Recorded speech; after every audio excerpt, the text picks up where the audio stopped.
Pedro está convocado para a seleção brasileira. Pedro, centroavante do Flamengo, está convocado. É um nome extra que o Tite traz para a seleção, porque o Neymar segue machucado, porém convocado, hein? Vai ser assunto daqui a pouquinho aqui no programa, porque os caras na França estão pés da vida com isso. Mas Pedro, centroavante do Flamengo, está convocado para os próximos 2 jogos da seleção brasileira. Confronto contra a Venezuela no próximo dia 13 e no dia 17, jogo em Montevidéu contra o Uruguai. André, que sururu, hein, para depois escalar esse time quando tiver todo mundo, hein? Pedro convocado, André, o que você acha da convocação do Pedro? Ótimo. Característica, o cara que vem para jogar, vem para observar, qual é a tua leitura? Quantos caras foram cortar? Porque cada dia são as urnas da Geórgia, cara. É a Fazenda, toda semana tem uma eliminação.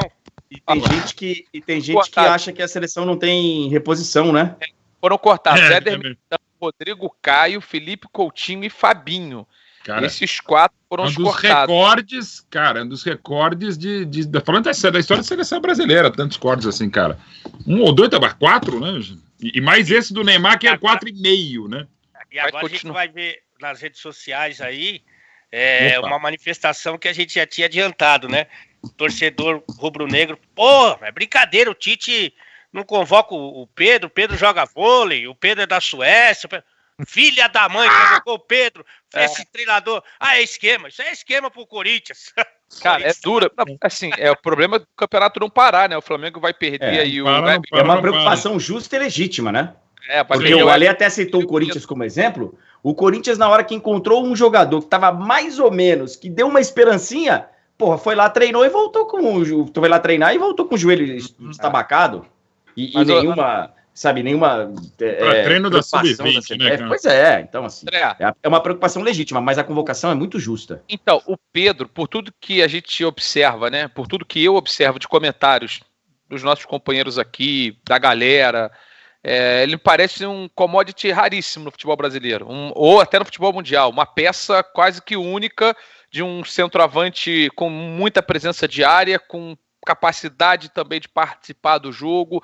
Você acha que ele hoje, né, a gente tem vários bons atacantes e jogadores de frente, mas ele está numa categoria isolada? Assim, é uma peça diferente das demais, você acha?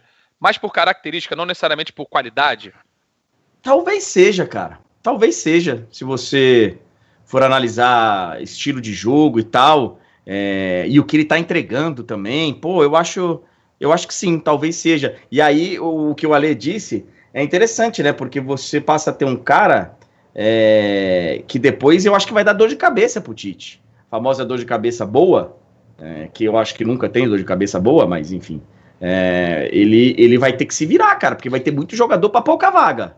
Vai ter muito jogador para pouca vaga aí na frente se o Pedro chegar e dar conta, né? Se ele der conta do que é esperado dele, porque o Tite tem esse negócio, né? De chamar o cara vai lá e nem joga. Ele quer ver o comportamento, o ambiente, o cacete, enfim. Então, se ele chegar e passar a ser um cara de confiança do Tite, mais um pra lista aí que ele vai ter problema no futuro. E aí, essa aí é uma discussão velha, que eu mesmo já não aguento mais, mas que mesmo assim eu levanto, que é o nível de enfrentamento, né? O Pedro não jogou na Fiorentina. Ele chega aqui, ele é o melhor centroavante, assim, mas com sobra. O Pedro hoje, ele sobra no meio da turma, né? A prova disso é que ele acabou de ser convocado para a seleção, mas na Fiorentina ele não jogou. Como o Gabigol é artilheiro do Campeonato Brasileiro aí há 2 temporadas, e também não jogou na Europa. Então aí eu acho que entra aquela história do nível de enfrentamento. O que será que Gabriel Jesus, o que será que Firmino, o que será que Richarlison fariam aqui no Campeonato Brasileiro, né, Luizinho? E assim, né, os convocados por ataque, já que você citou esses dois, além de Firmino e Richarlison, Gabriel Jesus, Everton Cebolinha e Vinícius Júnior. E obviamente o Neymar, que aí é uma outra categoria de discussão. Mas é interessante perceber até que em termos de momento, né, Mauro? O Firmino hoje ele é banco, não sei se é banco, mas ele é um cara que já perdeu assim aquela titularidade, perdeu um pouquinho do status no Liverpool também pela ascensão do Diogo Jota. O Gabriel Jesus voltou agora, a gente viu ele na Liga dos Campeões, não está em ritmo, não está jogado como está o Pedro, que está jogando quarto e domingo. O Richarlison também é um cara que beirada aí dentro, mas joga em qualquer função. Acaba que eu não estou querendo aqui dizer que o Tite vai colocá-lo como titular ou deveria colocá-lo como titular. Mas se a gente for analisar fase, momento, ele é de todos os atacantes ali o que vive o melhor momento, pô. Aquilo que o Alê fala aí dessa vez, não, dessa vez só para dizer que não é só essa vez, mas assim, que ele fala com enorme propriedade sobre o nível de enfrentamento, e não é só Brasil hoje e Europa, não, é na história do futebol e de outros esportes, um pouco mais, um pouco menos, né? Você se baliza, aquilo que a gente vê espetacularmente entre Messi e Cristiano, o Messi também é mais Messi na carreira, o Cristiano é também mais Cristiano, porque tem aquela coisa, e não é só no campo esportivo, em vários outros campos de atividade. Você precisa sempre dar o melhor, e quando você tem gênios como Cristiano, Messi também. Aí voltando aos mortais, o que o Pedro tem feito, você fala, pô, né, Brasil, ok, tá, mas assim, pegando 3 gols recentes, o gol contra o Inter, no começo do jogo lá no Beira-Rio, tava esgarçada, a zaga tava, mas o tapa que ele dá de fora da área com o pé direito é impressionante. O gol que ele faz depois contra o São Paulo, apesar da derrota, o mesmo tapa, mas de canhota de fora da área, para falar, a defesa tá aberta, assim, mas provavelmente se tivesse uma defesa bem ajustadinha, bem compacta no time europeu, ele ia mandar a bola e mandou do jeito que mandou. E na fase que estava o Volpi, num dia espetacular do Volpi. E o gol que ele fez agora contra o Atlético Paranaense, você pode falar, faz o fraco da beira. Mas assim, cara, e de novo com o pé, não dá para falar nem o pé ruim, o pé não tão ótimo, não tão assim, e não só os gols, mas a preparação de jogadas, a movimentação. Então assim, o Pedro, jogando assim, que está jogando pelo Flamengo, possivelmente ele jogaria muito bem em outros lugares, um pouco mais, um pouco menos, e do nível, como você destacou dos outros. Mas, de novo, para elogiar demais o Pedro, na boa, é muito difícil não o convocar. E aí a gente pega um exemplo, o rubro-negro é a até fase do Gabriel Barbosa. Não pode convocar ninguém de fora nesse momento também. Além disso, também tem isso, né? E assim, pô, precisasse de um goleiro, eu convocaria. Não, eu convocaria o Hugo Souza, o Neneca ou o João Paulo dos Santos. Mas exagerando, se goleiro, vai o Pedro, cara. Porque assim, cara, tá demais. Não tem como e era um não cara chamar, que é um cara que o Tite já tinha chamado antes, né? A gente tem que lembrar, o Pedro foi convocado enquanto jogador do Fluminense, ele estourou o joelho. Ele tava ali, machucou o joelho no jogo contra o Cruzeiro e ele tava convocado para a seleção brasileira.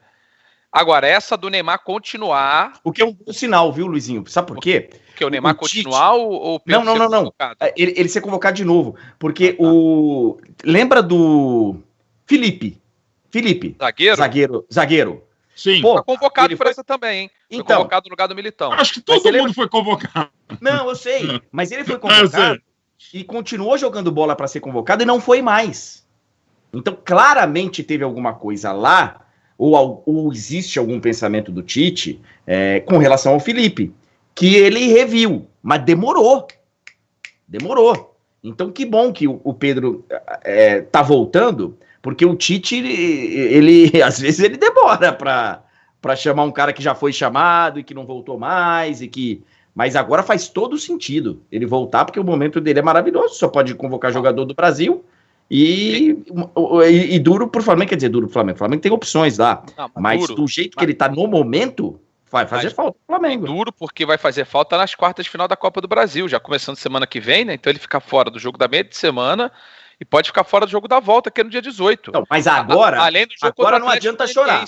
Além do jogo contra o Atlético Goianiense. Mas agora não adianta o Flamengo chorar, não adianta o Corinthians chorar, não adianta o São Paulo chorar, não adianta ninguém chorar por causa de convocação. Porque todo mundo concordou. Todo mundo vai lá e assina bonitinho. Então, assim, é um campeonato que já é muito complicado, porque ele termina, sei lá, em fevereiro, março.